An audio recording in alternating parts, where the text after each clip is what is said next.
Hi, everybody. Ian Bremmer here, and on just about to head to Singapore. But before I do, thought I would give you guys a quick recap on the COP26 summit, a couple weeks long in Glasgow.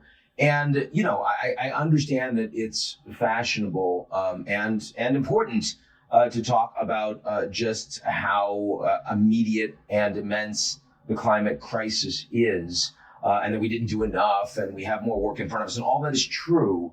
But actually, I come away from the last 2 weeks fairly optimistic in the sense that the acceleration of effort that we're seeing from all corners, I mean, there's even more from the central governments than you would have expected, and they were the underperformers, certainly more from the private sector, more from the banks, more from the corporates. And as a consequence, right now, I mean, the big headline is that we are still on track for 2.4 degrees centigrade of warming if all of the countries make good on their existing pledges, which is itself unlikely. So we're not really on track for 2.4, it's higher. Having said, that's double where we are right now, 1.2. Having said that, there are a number of positive things that I think are also getting baked in, not just how much carbon is in the atmosphere. One is that they have decided, the participants of COP26, that they're going to come with new goals next year, as opposed to every 5 years, which had been the process. So as we're seeing more effort, as we're seeing more progress, we're also seeing stepped up urgency. And the very fact that you will now have a 1 year, an annual summit that becomes an action forcing event, even if it's marked by half measures, will end up getting you a lot more progress. I think that's significant, and everyone agreed to that. Secondly, the fact that fossil fuels were specifically called out in this agreement. And you'd think, well, that's crazy. Of course, we know that fossil fuels are one of the biggest contributors to carbon emissions, and so you need to get past fossil fuels if you're going to reduce climate change. But the fact is that governments, because all governments are able to veto the draft, have been unwilling to make that mention. We now actually see that this is a global draft that is really about making a transition away from fossil fuels, and everyone is on board with that now. A lot of countries are much more squirrely. A lot of countries will take a lot more time, some because they're really committed in terms of the wealth that they make from the production of oil and gas. Think about Saudi Arabia, think about Russia. Some because they're really poor and they desperately need to be able to continue to use relatively cheap energy to bring their people up to middle class, specifically India, but also Indonesia, to a degree China, and others.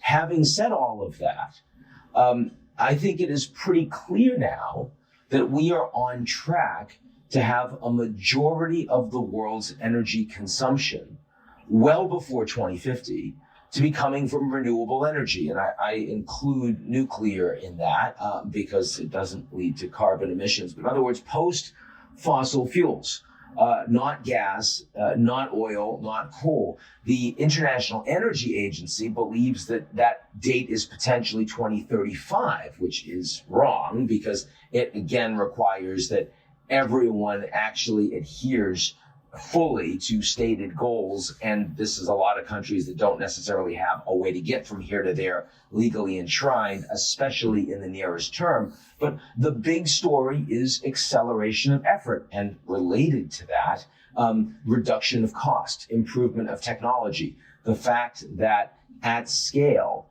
solar and wind are, and particularly solar, are increasingly much cheaper than coal. And so once you have the financing that allows you to put new infrastructure in place, and again, it's using old infrastructure that is so much of the reason why there's going to be more of a lag around fossil fuels, you will see all countries, not just wealthy countries, moving much faster. So, I mean, the 4 years of the fact that the United States and the Trump administration left the Paris Climate Accord, renewable energies were still getting cheaper. They were still getting invested in inside the United States. State governments, mayors, city governments, lots of private sector actors, NGOs, they were all continuing to press and do more to respond to climate change, even as the federal government basically punted for 4 years. The Biden administration is more disappointing than you would expect. John Kerry doing a really strong job and not alienating or antagonizing many people inside the Biden administration, which frankly, a lot of people were surprised by, myself included.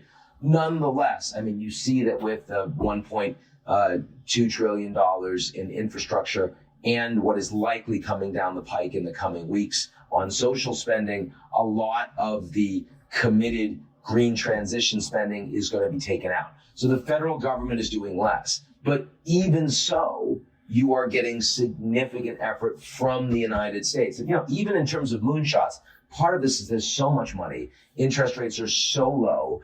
Investors are not happy with the idea of, half a point of returns every year. They're chasing returns, and they're much more willing to invest in untested, but potentially moonshot technology. So the fact that Peter Thiel, a company he's been involved in, just raised $500 million for fusion energy technologies, I mean, could go absolutely nowhere, but it's by far the largest investment we've seen in that tech. Some of these things move. Some of them are more incremental changes in improving things like battery technology and energy transmission with greater efficiency and lower waste, storage. All of these things are very, very important to move the global economy away from fossil fuels. Now, long term, this is going to be very, very challenging for countries that are reliant on the production of fossil fuels. And in that regard, I think the UAE, which is looking to pump more now, but recognizing they need to diversify far more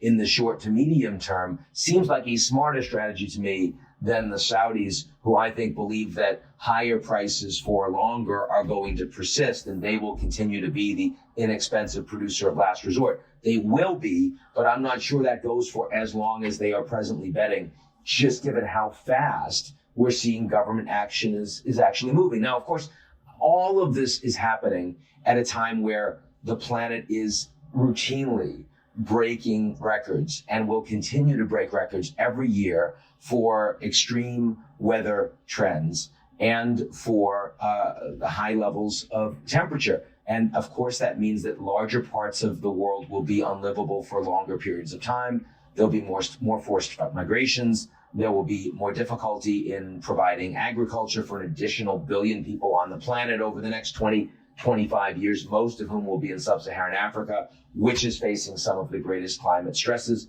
All of that is true, and particularly true is the sharp reduction in biodiversity that comes along with all of this, that doesn't affect humans immediately and directly, but has all sorts of knock-on effects that we don't yet quite understand on the planet. And if you have a massive great extinction, even if you don't know the science, you can generally suspect that there will be problems for the planet going forward. But this no longer feels like an existential threat to me. In other words, I see out of COP26 that we have passed the tipping point of global seriousness on climate action.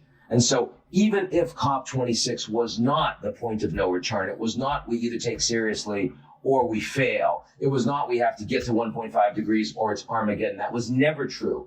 But what I'm seeing is significant progress. I'm seeing a ratcheting up of the resources, of the intense focus, maybe not of the coordination, but certainly of the urgency on a country by country, sector by sector, company by company basis. And in that regard, we should come out of COP26 fully aware of just how much worse global climate will get over the next 25 years. By 2050, so much of the increase in climate change we're going to see is already baked in from carbon that we have already emitted. We are facing this cliff where 1.5 degrees is increasingly completely unreachable, and I'm not expecting that. But I am nonetheless more optimistic in human potential and capacity to address and respond to this challenge, the most existential, the most significant, the most all-encompassing challenge of our lifetimes that we faced thus far, on the basis of everything we've seen over the last 2 weeks. So how's that to kick off your week? Maybe a little different than the headlines you're seeing other places, but I understand if it bleeds, it doesn't necessarily lead. But at least for me, I feel like it drives us a little less crazy that way. So better to talk about what's actually going on. Hope everyone's well. I'm on the way to Singapore, and I'll see you all from there. Be good.